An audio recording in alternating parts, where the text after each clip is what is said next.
Hello, welcome back to IT Landy, a deep dive session into Azure. This time we will be highlighting the VMs. Earlier sessions we spoke about the structure of Azure, best practice. We went down to the ARM template, and then logging, the structure of the logging, diagnostic logs. Today we will do the VMs, how the VMs compute will be presented in Azure. So we have VM sizes from AD, DV2, G, and AV2. Lowest price is A. Moving next to the D, which is SSD storage, fast CPU, then new generation of D family VMs, and then we move on to the G and then AV2 series. In new series, we have F, NC, NV, HL, SAB, and so on. I'm just not gonna read through these, but just to give you high level how much Microsoft are investing into this one, yeah.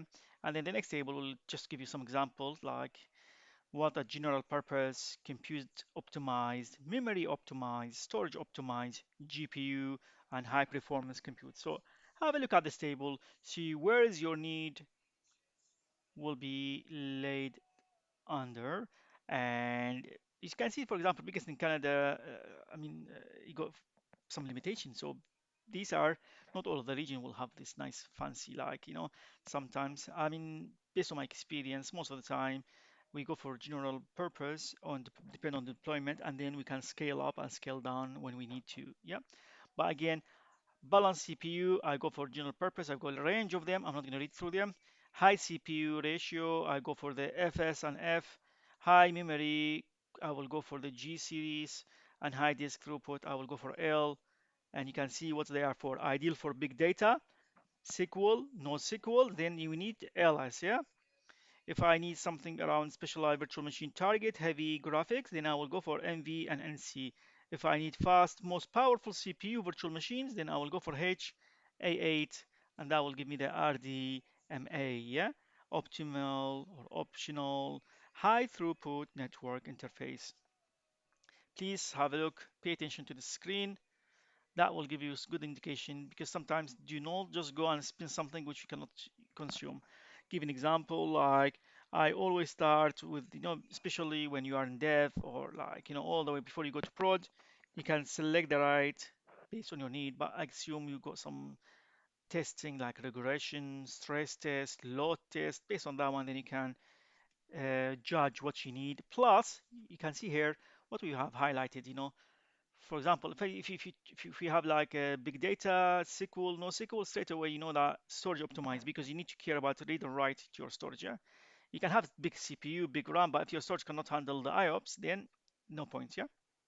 Plus cost. Do pay attention to the cost.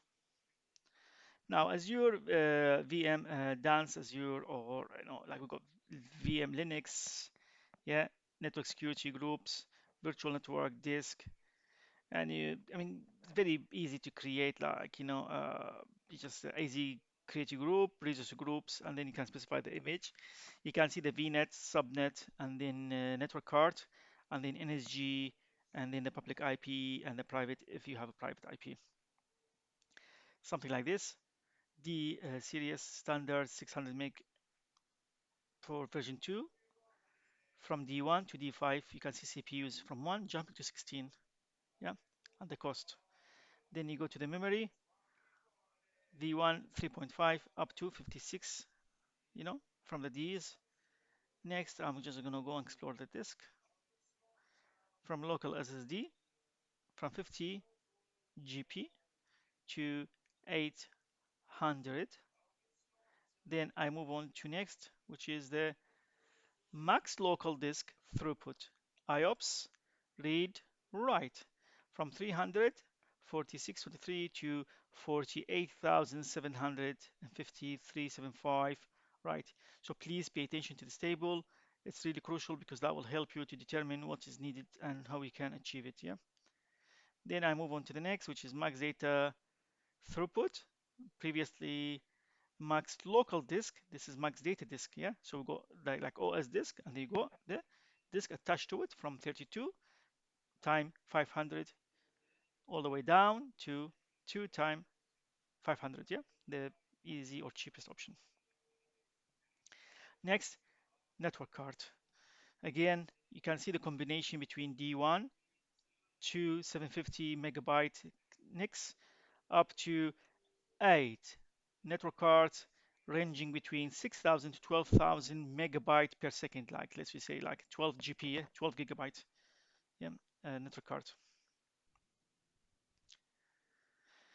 Then we move on to the premium disk. This is the crucial part, very expensive, but however we have to cover it, and you can see from 3,200 with 48 to 50,000 basically, a throughput.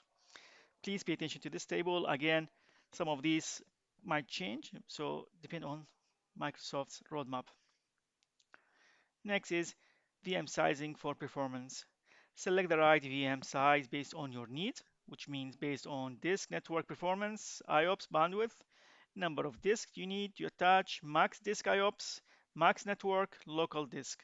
These are crucial parts. You can see the diagram here. VM network bandwidth, local disk, data disk, temp, OS disk. Situation to avoid if you need a disk performance, temp disk, throughput, and be careful when you have, for example, you spin a disk like a general purpose, but you need too much. So you will have a throttling from Microsoft, and that will slow down, will impact the performance of your application. So as I said earlier, you need to make sure all your requirements are really tested. And something to avoid, if you have different versions like DSV1, 2, and then in between them, for example, I have nice machines like DS version 1 and 2, but in between them, the network card, it's not the right card. So make sure you get the network card, everything span, everything correct to handle your requirements. Something to avoid, physical machine power unit. These are how Microsoft, they do the availability sets. This is how the power unit will look like, MVP. And these some of the examples like VM1, VM2 availability set and how they do them. That's all what I had for you. Thank you for watching, and goodbye for now. Next session, we will do the VNet and talk about networking. Bye.